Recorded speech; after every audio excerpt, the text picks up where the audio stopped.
Halo sahabat Lombok Borneo, Assalamualaikum warahmatullahi wabarakatuh. Nah, hari ini sahabat, saya mengajak sahabat Lombok Borneo untuk mengenal dan mendengarkan cerita dari salah satu tokoh masyarakat Desa Tepian Makmur, Kecamatan Rantupulung, Kabupaten Kutai Timur. Setelah saya melakukan perjalanan sekitar 7 jam dari Kabupaten Kutai Kartanegara, di mana desa ini ceritanya mengalami perubahan drastis secara ekonomi. Masyarakatnya banyak yang kaya mendadak dan menjadi sebuah isu yang luar biasa di Kabupaten Kutai Timur hingga tembus ke Kabupaten Kutai Kartanegara. Seperti apa sahabat? Kita akan mendengarkan paparan dari salah satu tokoh masyarakat Desa Tepian Makmur. Oke, selamat menyaksikan video selengkapnya.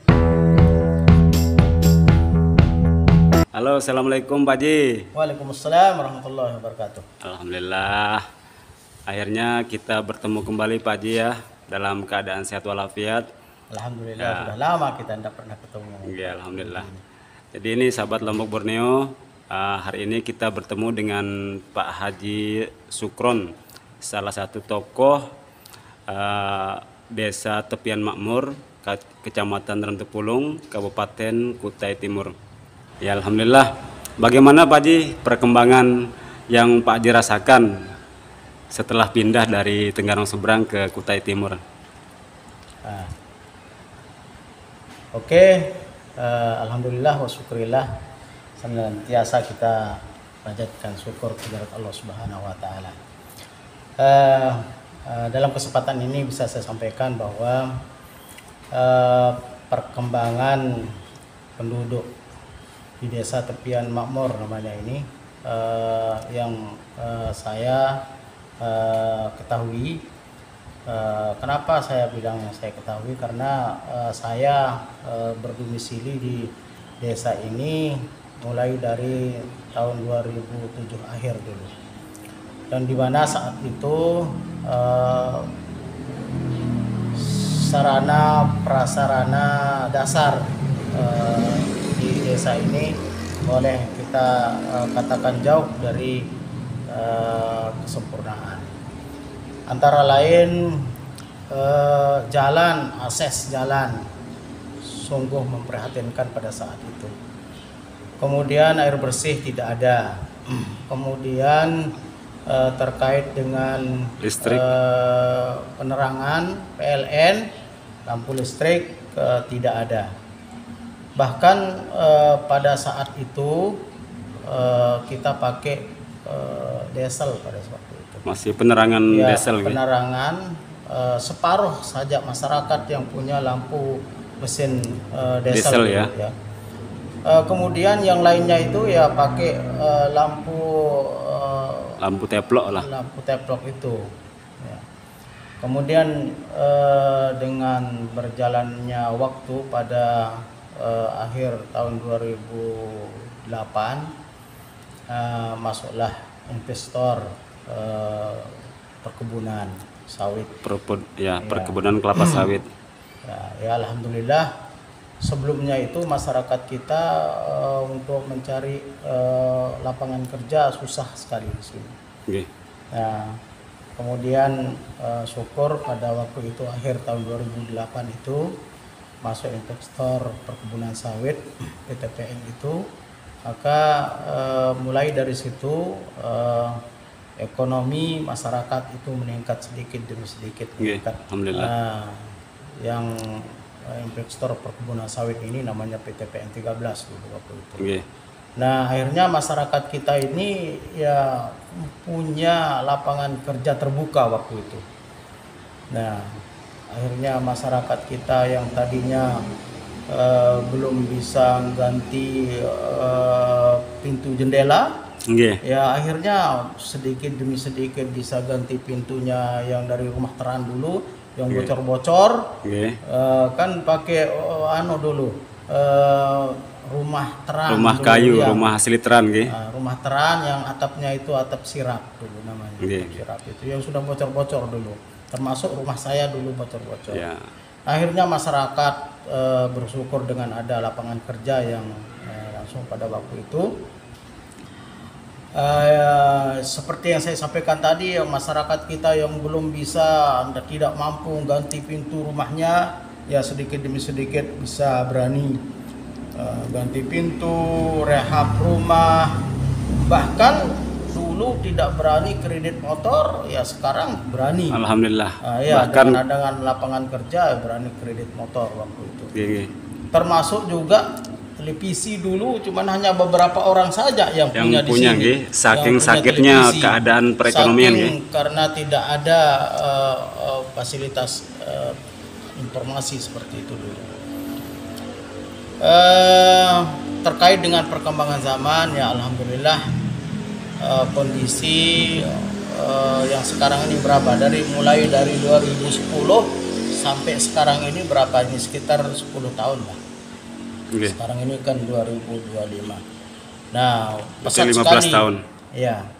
Nah, kemudian berawal dari lampu desa dulu, dari koperasi lah modelnya. Desa. Kemudian sekarang sudah difasilitasi dengan Pamdes, air bersih sudah, listrik sudah ada. Masing-masing masyarakat sekarang ini sudah punya penghasilan tetap dari kebun, dari kelapa sawit. Nah, kemudian tanpa harus bekerja di perusahaan. Alhamdulillah. Itu bagi masyarakat yang mengelola lahannya sendiri, ya dia tidak kerja di perusahaan, jadi kelola sendiri kebunannya. Terkait dengan itu, kondisi masyarakat kita di sini ini sudah boleh kita katakan sejahtera lah. Alhamdulillah Pak Ji. Alhamdulillah sejahtera. Karena apa? Karena rumah teran yang sekarang ini sudah tidak ada. Rumah teran yang dulu sekarang sudah direhab. Bahkan boleh kita katakan tidak ada yang kita lihat rumah teran sekarang ini. Berubah ya. Rumah baru. Rumah baru, rumah kayu, rumah ulin, rumah beton, segala macam Kemudian terkait dengan kondisi masyarakat kita. Jumlah penduduk desa kita ini, Desa Tepian Makmur, kurang lebih 3.000 jiwa, 3.000 jiwa. Dan itu yang sudah tercatat di desa itu kurang lebih lah 3.000 jiwa. Ditambah dengan masyarakat yang berdomisili di sini tetapi tidak menetap. Artinya perantau dia lah. Itu merantau. Merantau. Yaitu dari itu tidak terhitung di luar dari angka yang 3.000 tadi. Ya, itu yang membuat perekonomian masyarakat semakin di menggeliat muter sendirinya. Ya. Dari 100% jumlah penduduk, 50%-nya itu Jawa. Jawa. Kemudian 40%-nya itu Lombok. Ya. Kemudian yang 10% ini yang campuran. Ada yang Bali, ada yang Timor, ada yang Bugis, ada yang Dayak, ada yang Kutai, ada yang Madura. Ya itulah ya. Alhamdulillah. Yang jadi 10% itu. Nah, akhirnya kita di Desa Tepian Makmur ini terdiri dari bersuku-suku. Alhamdulillah Pak Ji. Alhamdulillah bersuku-suku. Mau cari suku apa saja ada di sini. Nah, yang sangat kita syukuri di sini ini tingkat toleransi umat beragama. Dan agama juga di sini ini ada, baik itu Kristen, Hindu, Katolik, Islam. Ada semua. Ya, jadi tetapi alhamdulillah selama saya di sini tidak pernah ada kompleks internal. Ya alhamdulillah baik Pak Ji. Itu antar suku maupun antar agama. Alhamdulillah Pak Ji. Alhamdulillah tidak ada. Luar biasa. Kenapa? Karena boleh kita katakan tingkat ekonomi masyarakat di sini ya sudah mapan sudah. Kemudian orang yang tidak ada yang tidak kerja. Alhamdulillah hampir rata-rata Rata-rata kerja. Nggak ada pengangguran. Jadi pengangguran boleh kita katakan tidak ada. Kecuali orang yang memang malas kerja saja yang. Nggih. Nah, bayangkan, bisa kita bayangkan di sini bahwa tingkat penghasilan masyarakat kalau kita dodos sawit ya, buruh panen. Buruh panen saja. Sawit itu ongkosnya di sini dari 250.000 sampai 300.000 per ton. Ya. Kemudian dalam satu hari itu dia bisa mendapatkan 5 ton. Berarti tinggal dikali aja. Ya, berarti 250.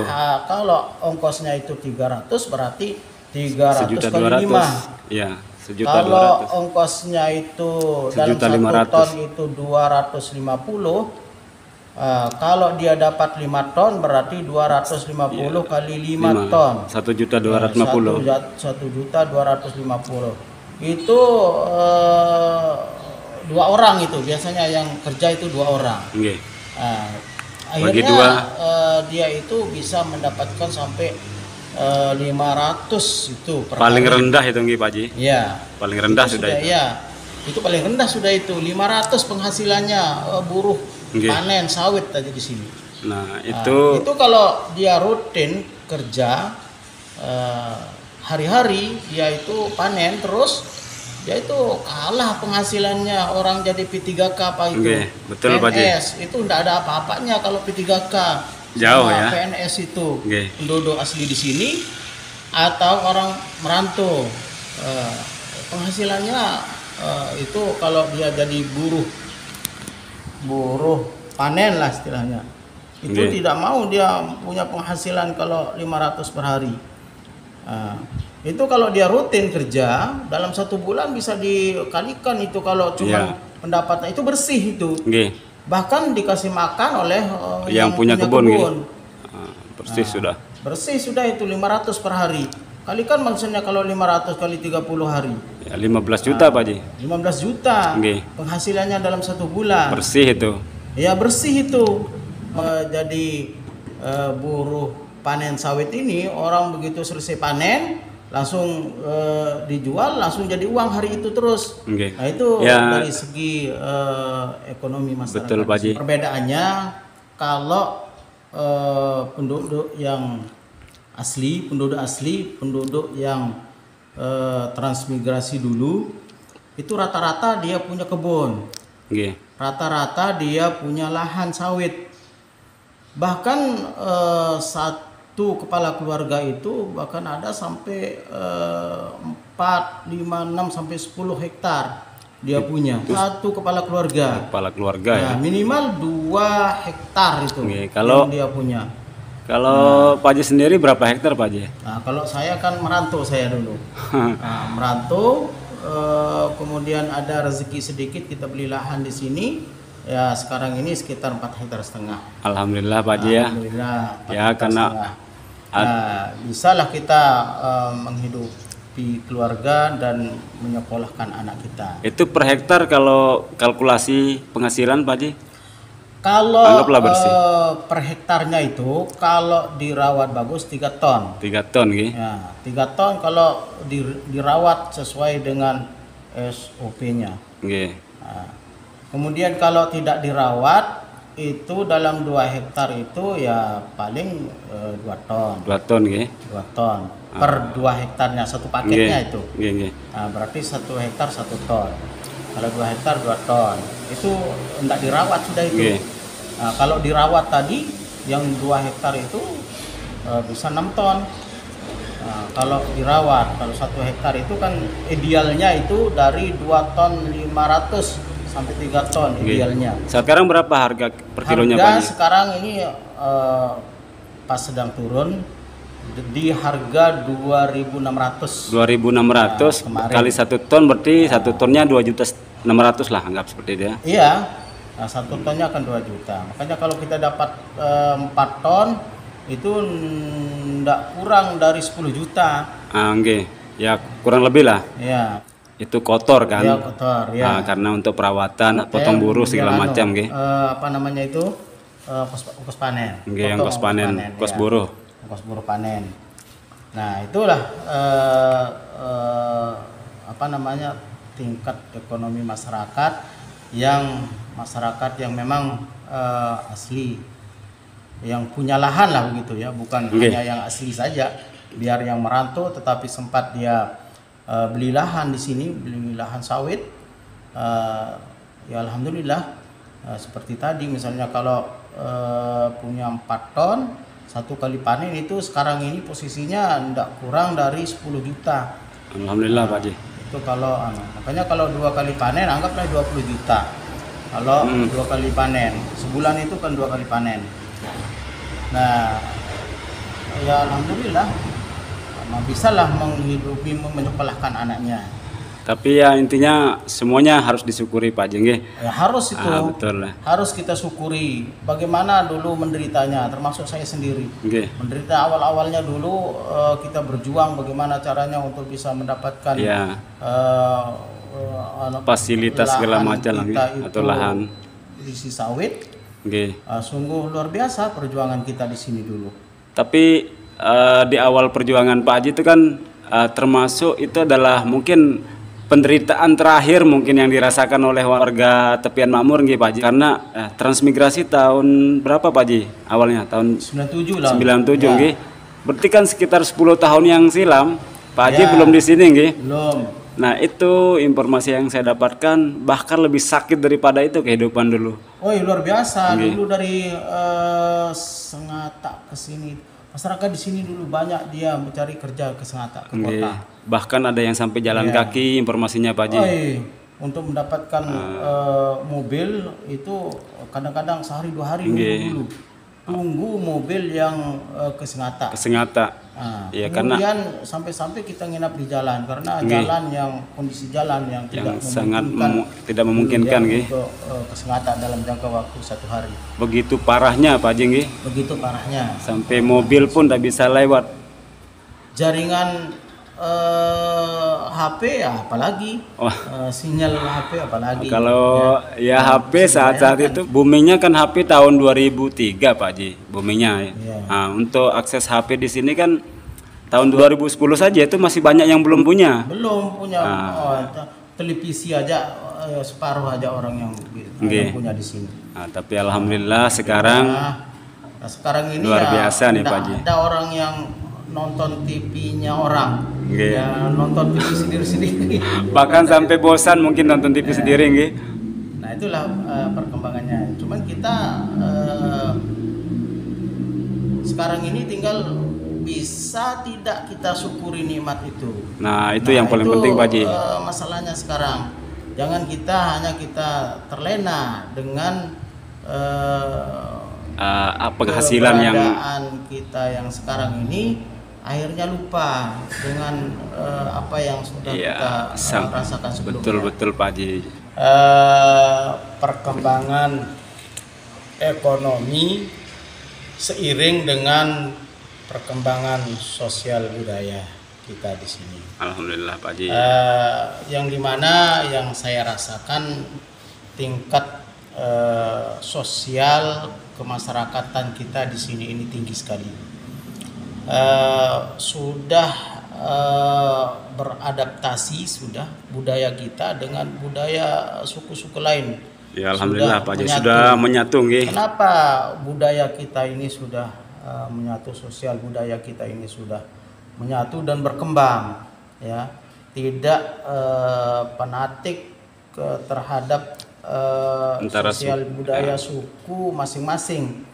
Di sini kita adaptasi. Kenapa? Karena kita di desa kita ini ya terdiri dari berbagai macam suku dan agama. Dan secara turun-menurun keturunan kita juga banyak yang sudah Jawa menikah dengan Lombok, dengan Sunda, dengan Bugis, Kutai, ya sudah banyak sudah. Jadi sudah tidak ada perasaan berbeda Pak Haji. Iya, sudah tidak ada. Alhamdulillah. Kemudian dari sosial budaya, misalnya kalau ada kita bangun madrasah misalnya, kita bangun masjid misalnya, perbaikan jalan misalnya, itu dananya dari pengurus, kemudian tenaga kerjanya itu dari masyarakat sendiri. tingkat gotong royongnya kita itu ya sangat bagus. tinggi sekali. Alhamdulillah Pak Haji. Jadi itu saja Pak Haji. Terima kasih banyak. Alhamdulillah. Mudah-mudahan ini bisa bermanfaat bagi sahabat-sahabat kita yang transmigrasi di daerah-daerah yang masih berkembang Pak Haji. Terima kasih banyak informasinya Pak Haji. Ya, sama-sama. Mudah-mudahan Pak Haji tetap sehat, panjang umur, diberikan keberkahan. Dan insya Allah mudah-mudahan kita di lain waktu bisa bertemu kembali Pak Haji. Amin. Amin. Terima kasih. Wassalamualaikum warahmatullahi wabarakatuh Pak Haji. Wassalamualaikum warahmatullahi wabarakatuh. Oke sahabat Lombok Borneo, itulah bincang-bincang kita dengan Bapak Haji Sukron, salah satu tokoh masyarakat desa Tepian Makmur yang sudah menceritakan sejarah kehidupan di desa Tepian Makmur dari perjuangan melawan berbagai macam rintangan dan kekurangan pada saat itu hingga hari ini merasakan kenikmatan yang luar biasa dengan berbagai macam fasilitas dan kemudahan yang dimiliki oleh warga desa Tepian Makmur. Mudah-mudahan ini bisa menjadi motivasi dan inspirasi bagi kita semua sahabat. Sekian dan terima kasih. Sampai jumpa lagi di video berikutnya sahabat ya. Wabillahi taufiq wal hidayah. Wassalamualaikum warahmatullahi wabarakatuh. Assalamualaikum warahmatullahi wabarakatuh.